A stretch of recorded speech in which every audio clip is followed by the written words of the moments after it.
नमस्कार, good morning. Times now Navbharat पर बहुत स्वागत है आपका। मैं हूं आपके साथ वर्षा शर्मा। फिट इंडिया का सुपरहिट बुलेटिन देख रहे हैं आप। आपके साथ मैं हूं श्वेता भट्टाचार्य। तो आज हम मौजूद हैं स्वर्ण जयंती पार्क में और जैसा कि बरखा आप भी देख रही हैं, बहुत हैपनिंग ये पार्क है।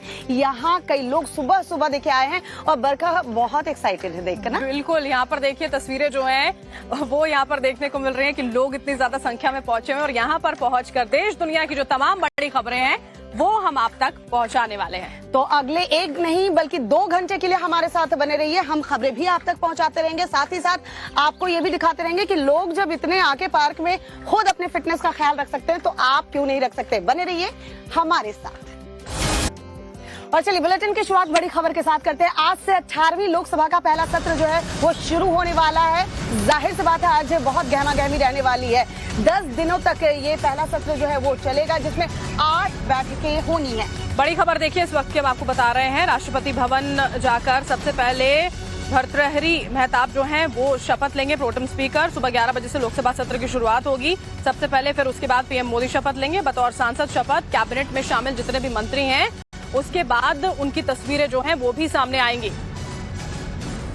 और एक रिपोर्ट आपको दिखाते हैं, देखिए जरा। चुनावी घमासान के बाद अब बारी काम की, जिसकी शुरुआत आज से होने जा रही है। 18वीं लोकसभा के पहले संसद सत्र की शुरुआत हो रही है, जिसमें सबसे पहले ओडिशा से बीजेपी के सांसद भर्तृहरि महताब राष्ट्रपति भवन जाकर प्रोटेम स्पीकर का शपथ लेंगे। उसके बाद सुबह 11 बजे लोकसभा की कार्यवाही शुरू होगी। लोकसभा में आज सबसे पहले प्रधानमंत्री नरेंद्र मोदी सांसद के तौर पर शपथ लेंगे। पीएम मोदी के बाद उनकी कैबिनेट में शामिल मंत्री बतौर सांसद शपथ लेंगे। शपथ ग्रहण का ये काम आज और कल यानी 2 दिनों तक चलेगा। पहले दिन करीब 280 सांसद शपथ लेंगे। चलिए अब बात करते हैं 18वीं लोकसभा के पहले सत्र की। तो आज से शुरू हो रहा ये सेशन 3 जुलाई तक चलेगा। 10 दिनों तक चलने वाले सत्र में कुल 8 बैठकें होंगी। 26 जून को लोकसभा स्पीकर का चुनाव होगा। 27 जून को राज्यसभा का 264वां सत्र शुरू होगा। इसी दिन राष्ट्रपति द्रौपदी मुर्मू लोकसभा राज्यसभा के ज्वाइंट सेशन को संबोधित करेंगी। राष्ट्रपति के अभिभाषण का जवाब प्रधानमंत्री नरेंद्र मोदी 2 जुलाई को लोकसभा में देंगे। इसके बाद 3 जुलाई को पीएम मोदी राज्यसभा में बोलेंगे। आपको बता दें, संसद के सत्र में शून्यकाल और प्रश्नकाल नहीं होगा। चूंकि ये नई सरकार के गठन के बाद संसद का पहला सत्र है, लिहाजा मोदी सरकार विश्वास मत भी हासिल करेगी। आपको बता दें कि 9 जून को प्रधानमंत्री के तौर पर नरेंद्र मोदी के शपथ लेने के साथ ही नई सरकार ने कामकाज संभाल लिया है। और अब बात कर लेते हैं नीट एग्जाम में कथित तौर पर हुई गड़बड़ी की। दरअसल आज एक बहुत महत्वपूर्ण बैठक जो है वो इससे जुड़ी जो है वो होने जा रही है। ये बड़ी खबर जो है वो इस वक्त की हम आपको बता रहे हैं और ये बैठक जो है वो पूर्व इसरो चीफ के राधाकृष्णन की अध्यक्षता में की जाएगी। दरअसल केंद्र सरकार ने 7 सदस्यीय पैनल का गठन किया है। इसके अलावा नीट परीक्षा में हुई गड़बड़ियों को लेकर आज सुप्रीम कोर्ट और हाई कोर्ट में भी सुनवाई होनी है। पूरा अपडेट चलिए आपको बताते हैं।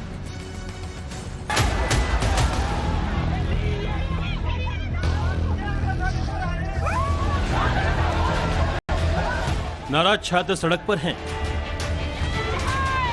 भविष्य अधर में लटका है।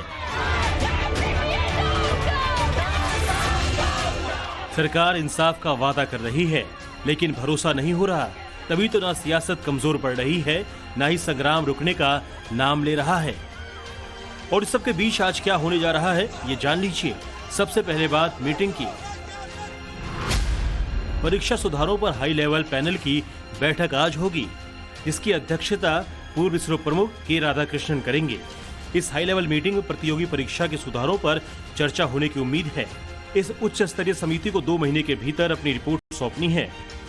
आपको बता दें कि शिक्षा मंत्रालय ने परीक्षाओं में सुधार के लिए 7 सदस्यीय पैनल का गठन किया था।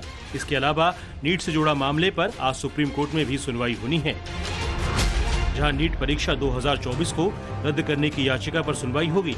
याचिका में गड़बड़ी की जांच सुप्रीम कोर्ट की निगरानी में कराए जाने की मांग की गई है। सुप्रीम कोर्ट के अलावा हाई कोर्ट में आज नीट से जुड़े मामले पर बहस होगी। नीट से जुड़े मामले पर दिल्ली हाई कोर्ट में भी आज सुनवाई होनी है। यहाँ दायर याचिका में प्रश्न पत्र के सवाल नंबर 11 को लेकर सभी उम्मीदवारों को 4 बोनस मार्क्स देने की मांग की गई है। याचिका में कहा गया है सवाल नंबर 11 सिलेबस से बाहर का था। कोर्ट के अलावा इस मामले पर दोनों तरफ से पॉलिटिक्स भी जमकर हो रही है। पूरी तरीके से हिटलरशाही है और पूरी तरीके से ये तानाशाही चल रही है कि बच्चों को बोलने का अधिकार न दिया जाए। ट्यूशन्स जो करा रहे हैं उनको बंद कराएगा। हमारे नेता राहुल जी और हमारे प्रियंका जी, हम लोग मिलकर लड़ेंगे और निश्चित तौर से हम बच्चों को न्याय दिलाने का पूरा प्रयास करेंगे। सभी में पर्चा लीक हुआ है,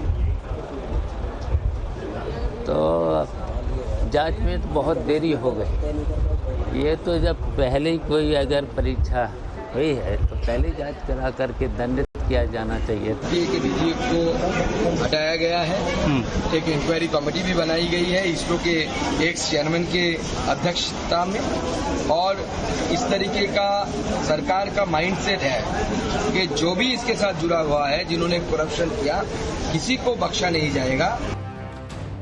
केंद्र सरकार अब इस मामले पर हर जतन करने को तैयार है, लेकिन कई सवाल हैं जिनका जवाब छात्रों को अब तक नहीं मिल पाया है।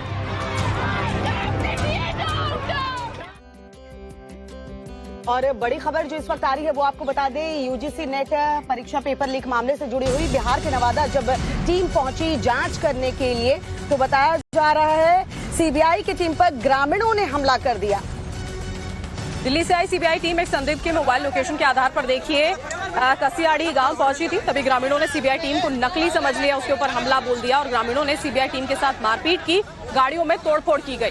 ग्रामीण बार बार सीबीआई टीम की स्थानीय पुलिस को बुलाने की मांग कर रहे थे। उनका कहना था कि ये कार्रवाई फर्जी है। हालांकि सीबीआई ऑफिसर की तरफ से आईडी दिखाने और मामले की जानकारी देने के बावजूद गाँव वाले माने नहीं और उनकी कार्रवाई को रोकते रहे।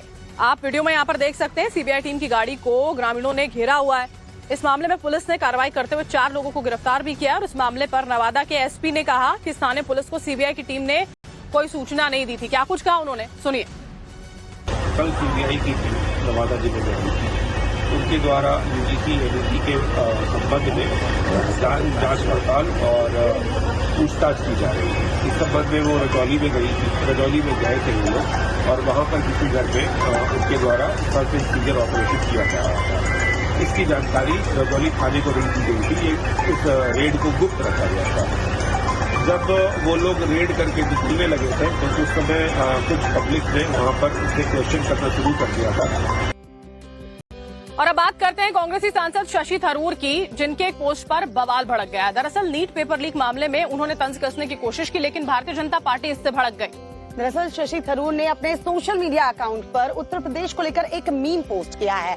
वो मीम क्या पोस्ट किया जिस पर इतना सियासी संग्राम छिड़ा हुआ है और अब एक दूसरे पर वार पलटवार की स्थिति नजर आ रही है, इस रिपोर्ट में समझिए। यही वो पोस्ट है जिसकी वजह से सियासी घमासान छिड़ गया है। एक तरफ ये पोस्ट करने वाले कांग्रेसी सांसद शशि थरूर हैं, तो दूसरी तरफ है बीजेपी। पहले इस पोस्ट को देखिए। दरअसल थरूर ने एक वायरल पोस्ट शेयर किया जिसमें एक सवाल पूछा गया कि उत्तर प्रदेश किसे कहते हैं। जवाब में लिखा है वो प्रदेश जहां परीक्षा से पहले उत्तर पता चल जाए उसे उत्तर प्रदेश कहते हैं।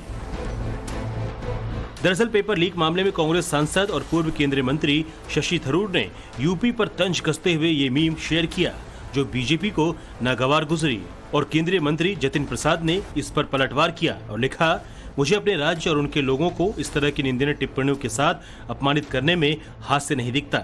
यूपी का ऐसा अपमान निंदनीय है और इसकी कड़े शब्दों में निंदा की जानी चाहिए।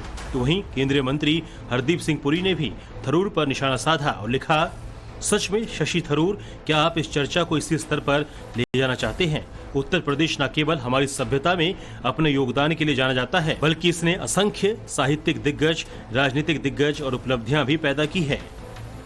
यकीनन ऐसे पोस्ट ठीक नहीं हैं, वो भी तब जब नीट मामले को लेकर कांग्रेस हमलावर है और वो कोई मौका नहीं छोड़ना चाहती। लेकिन इस तरह के पोस्ट से मुद्दा भटकने का डर ज्यादा रहता है।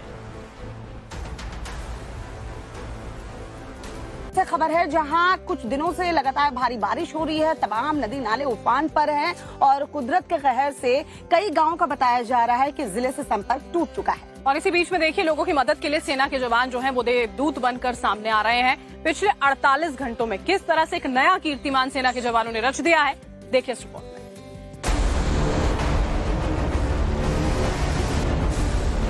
सिक्किम में पिछले कुछ दिनों से लगातार भारी बारिश हो रही है, जिसके चलते जनजीवन बुरी तरह प्रभावित हुआ है। नदी नाले उफान पर हैं, लिहाजा कई इलाके बाढ़ की त्रासदी का सामना कर रहे हैं। कई जगहों पर सड़कें बह जाने से दूर दराज के गांवों का संपर्क टूट चुका है। इस बीच भारतीय सेना के जवान लोगों की मदद के लिए देवदूत बनकर आए हैं। भारतीय सेना के इंजीनियरों ने भारी बारिश के चलते प्रभावित गांवों को फिर से जोड़ने के लिए उत्तरी सिक्किम में पानी के ऊपर 150 फीट लंबा सस्पेंशन ब्रिज बनाया है। उफनते दरिया के ऊपर जान जोखिम में डालकर पुल बनाने का ये वीडियो सोशल मीडिया पर तेजी से वायरल हो रहा है। लोग सेना के जवानों की जमकर तारीफ कर रहे हैं।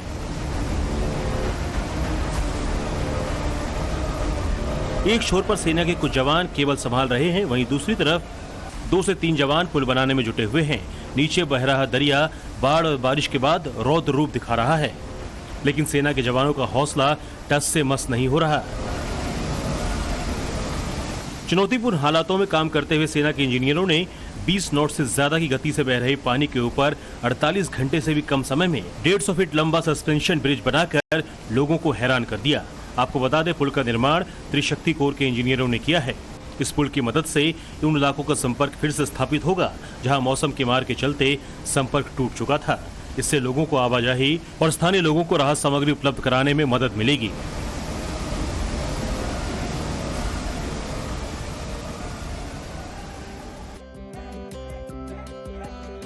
और अब खबर जो है वो जम्मू कश्मीर के पुंछ से है, जहां पर लैंडस्लाइड हो गया। लैंडस्लाइड के चलते यातायात जो है वो काफी ज्यादा प्रभावित हुआ। आपको बता दें, अभी की जो स्थिति है वहां पर वो परेशान करने वाली लगातार बनी हुई है।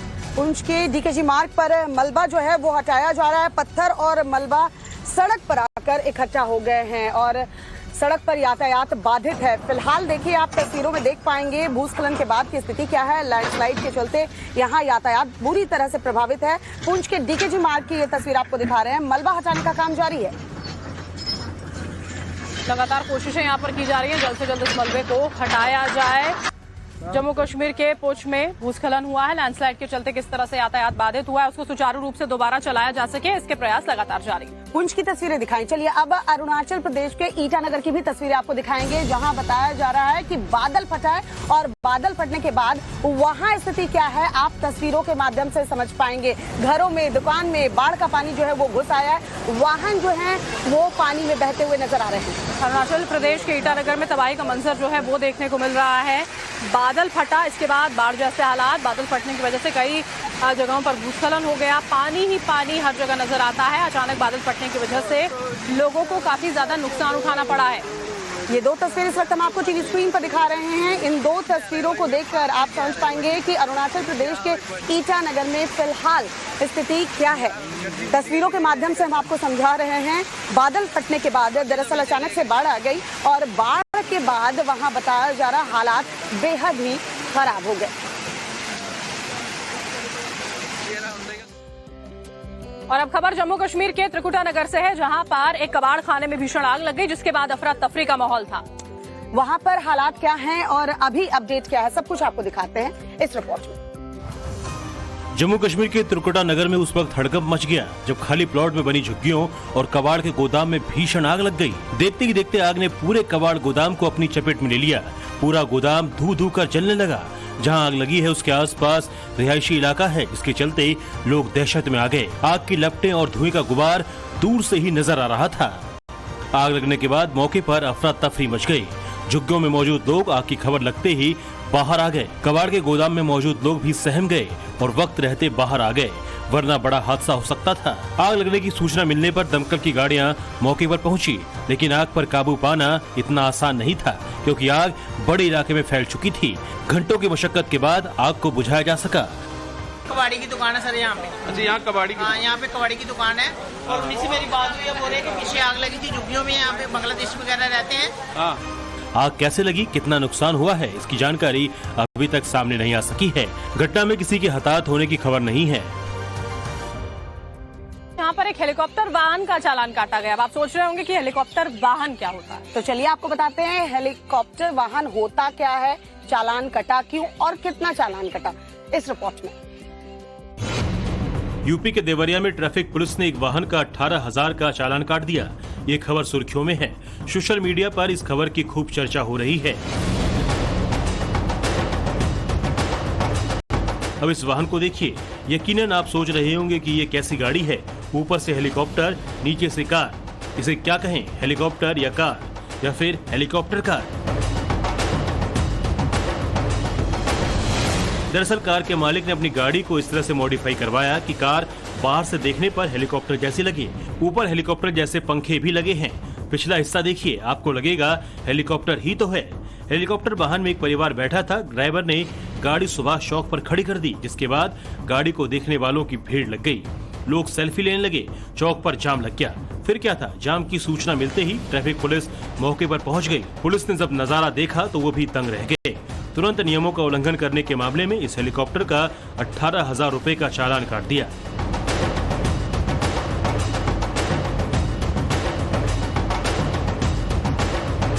संदेश हम देना चाहते हैं देवरिया यातायात पुलिस के तरफ से, हमारे उच्च अधिकारियों की तरफ से ये संदेश है कि आप गाड़ी को मॉडिफाइड करा के हेलीकॉप्टर हवाई जहाज न बनवाएं। गाड़ी जैसे है, कंपनी ने जैसे दिया है वैसे आप रहे। 18,000 का चालान इनका काटे हैं। कागज इनका कुछ नहीं है। इसमें बैठे परिवार बैठा हुआ, नहीं तो मैं इनकी गाड़ी सीज करता। ये हेलीकॉप्टर को जरूर मैं सीज करता। फिलहाल गाड़ी सीज होने से तो बच गई, लेकिन भारी भरकम चालान जरूर कट गया। और अगली बड़ी खबर जो है वो बिहार से आ रही है और एक बार फिर से पुल हादसा हुआ है। जी हाँ, लगातार एक के बाद एक बिहार से ऐसी खबरें आ रही हैं और पुल जो है वो ध्वस्त हो रहा है। इस बार मोतिहारी में निर्माणाधीन ब्रिज जो है वो ध्वस्त हुआ है। एक हफ्ते में तीसरा पुल हादसा है ये हादसा मोतिहारी में अब हुआ। 2 करोड़ रुपए की लागत से बना पुल ताश के पत्तों की तरह बिखर जाता है। इससे पहले अररिया और सीवान में भी पुल जो हैं वो गिर चुके हैं। सवाल अब यही है, इसकी जिम्मेदारी आखिर कौन लेगा? आखिर इतना बड़ा भ्रष्टाचार होता कैसे है? कैसे जो गुणवत्ता है उसको चेक नहीं किया जाता है और इस तरह के निर्माण जो हैं वो कर दिए जाते हैं। ये 3 तस्वीर आपको दिखा रहे हैं। देखिए, तीसरा पुल हादसा है और निर्माणाधीन ब्रिज जो है वो ध्वस्त हुआ है।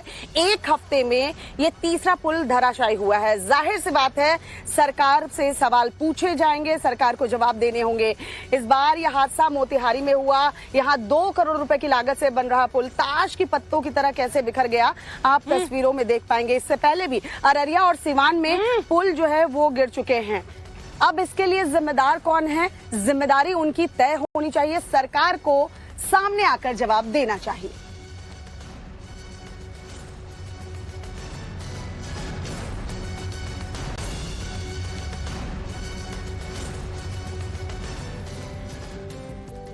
और अब खबर अहमदनगर से है, जहां पर डैम पर पहुंचा एक युवक जो है वो डूब गया। अपने दोस्तों के साथ में दरअसल नहाने के लिए युवक पहुंचा था, जो थोड़े गहरे पानी की तरफ चला जाता है और उसकी जान इस पूरे के पूरे हादसे में चली गई। जानकारी जो मिल रही है उसके मुताबिक शिरडी का रहने वाला युवक अपने दोस्तों के साथ अहमदनगर के डैम में नहाने के लिए गया था। सभी लोग पानी में उतरकर मस्ती कर रहे थे, तभी अचानक युवक गहरे पानी में चला गया और फिर मौके पर मातम पसर गया। तस्वीरें इस वक्त हम आपको दिखा रहे हैं। अहमदनगर डैम में नहाने के लिए युवक गया था। यहाँ अपने दोस्तों के संग वो मस्ती कर रहा था, लेकिन अचानक जब वो गहरे पानी में गया तो वो खुद को संभाल नहीं पाया और डूबने से उसकी मौत हो गई है। महाराष्ट्र के अहमदनगर से ये दर्दनाक हादसे की तस्वीर हम आपको दिखा रहे हैं।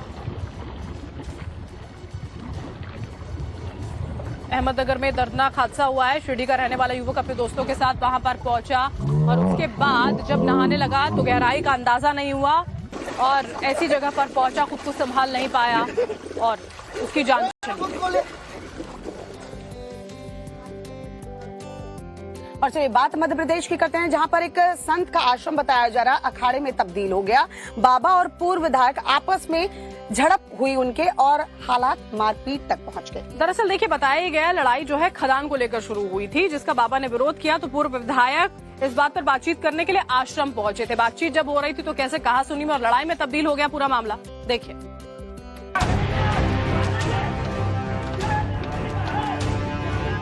टीवी स्क्रीन पर 3 तस्वीरें हैं। पहली तस्वीर कहासुनी की है, बाबा और पूर्व विधायक के बीच में कहासुनी चल रही है, जबकि दूसरी तस्वीर में आप देख सकते हैं कि महंत कितने गुस्से में हैं। मारे गुस्से के वो आपे से बाहर हैं। वहीं तीसरी तस्वीर आश्रम की है, जो देखते ही देखते अखाड़े में तब्दील हो गया।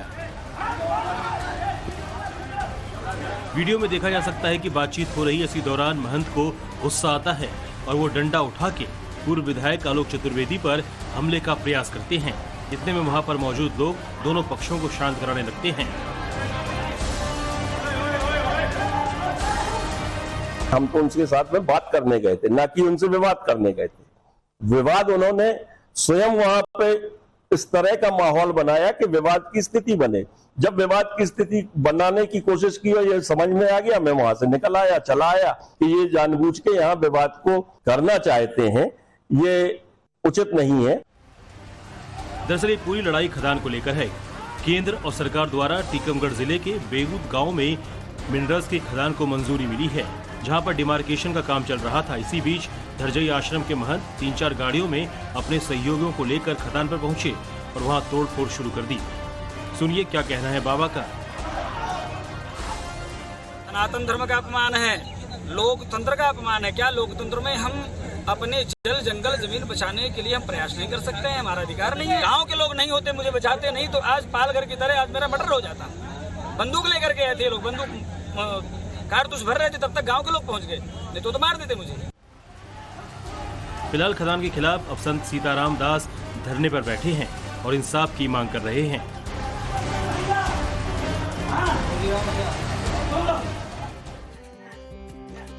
और अब बड़ी खबर आपको बता दें, नीट पेपर लीक मामले से जुड़ी हुई चिंटू कुमार जो आरोपी है, उसकी ओर से पूछताछ के दौरान कई खुलासे किए गए हैं। उसने बताया कि स्कूल में किस तरह से आंसर्स रटवाए गए थे और स्टूडेंट्स की संख्या करीब 35 थी। आरोपी चिंटू ने रॉकी नाम के शख्स का भी खुलासा किया है। रॉकी सबसे पहले बायोलॉजी का प्रश्न लेकर आया, इसके बाद फिजिक्स और केमिस्ट्री के पेपर भी वही लेकर आया। मास्टरमाइंड अतुल वत्स अंशुल के संपर्क में रॉकी जो है वो था, ये भी बात चिंटू ने बताई। चिंटू ने संजीव मुखिया गैंग को भी प्रश्न पत्र दिया था। साकेत हमारे साथ इस वक्त फोन लाइन पर जुड़ चुके हैं, उनसे ज्यादा जानकारी लेंगे। साकेत, जो आरोपी चिंटू है उसने खुलासे कई अहम किए हैं यहाँ पर। हाँ जी बिल्कुल, देखिए क्योंकि चिंटू की गिरफ्तारी अहम मानी जा रही थी और देवघर से इसकी गिरफ्तारी हुई थी झारखंड से, और पूरा जो ये नीट पेपर लीक मामला है वो झारखंड से इसके तार लगातार जुड़े हुए हैं। अब नया नाम एक रॉकी का आया है जो रांची का रहने वाला है और बताया जा रहा है कि रॉकी ने ही क्वेश्चन पेपर इन लोगों को मुहैया कराया था चिंटू को। तो अब तमाम ऐसे पहलू है जिस पर अब ईओयू के जो अधिकारी है वो जांच कर रहे हैं। हालांकि अब इस पूरे मामले को सीबीआई देखेगी और ईओयू ने पूरी जो रिपोर्ट है वो सीबीआई को भी सौंप दी है। आज सीबीआई की टीम पटना भी पहुंचेगी, जो जानकारी मिल रही है, और ये जो सीबीआई के अधिकारी है वो यहाँ ईओयू के जो अधिकारी है उनके साथ मीटिंग करके तमाम मुद्दों को समझेगी और उसके बाद हैंडओवर लिया जाएगा इस पूरे केस को। यानी अब सीबीआई इस पर कदम उठाएगी। लेकिन अभी भी कई ऐसे किरदार हैं जिनकी गिरफ्तारी बेहद जरूरी मानी जा रही है, जिसमें एक रॉकी नाम सामने आया है जो रांची का रहने वाला है और रॉकी के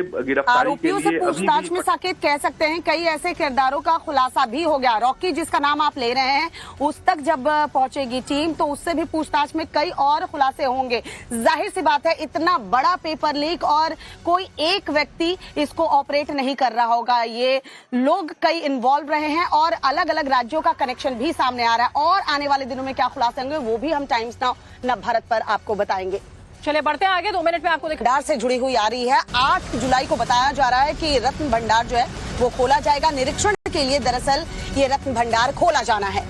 एएसआई अधिकारी डीबी गणनायक ने इसकी जानकारी दी। 7 जुलाई को रथ यात्रा से पहले रत्न भंडार का निरीक्षण होना है। पुरी जगन्नाथ मंदिर के रत्न भंडार के बारे में जानने के लिए उड़ीसा ही नहीं बल्कि पूरे देश दुनिया में रहने वाले प्रभु के भक्त इंतजार कर रहे हैं।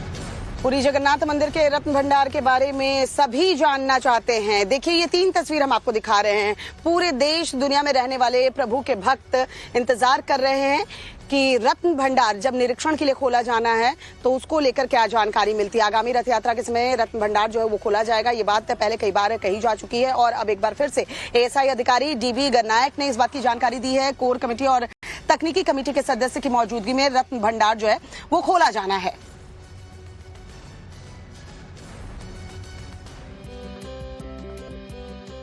सूरत से अगली खबर है जहां बता रहे हैं बांग्लादेशी नागरिक गिरफ्तार हुआ है। सूरत पुलिस ने आरोपी को गिरफ्तार किया है। नाम बदलकर मिनार से हिंदू बना था। फर्जी दस्तावेजों के आधार पर दरअसल ये भारतीय बना हुआ था। पश्चिम बंगाल में फर्जी एसएससी सर्टिफिकेट बनवाया गया। फर्जी पासपोर्ट पर विदेश भी जा चुका है। गिरफ्तार बांग्लादेशी नागरिक से पुलिस अभी फिलहाल पूछताछ कर रही है। पूरी खबर आपको दिखाते हैं इस रिपोर्ट में। तस्वीर में दिख रहा शख्स भारत का नहीं बांग्लादेश का है। इसे सूरत पुलिस ने गिरफ्तार किया है। बिल्कुल ठीक सुन रहे हैं आप, ये शख्स मूल रूप से बांग्लादेश का नागरिक है, लेकिन पिछले कुछ दिनों से सूरत शहर में हिंदू बनकर रह रहा था।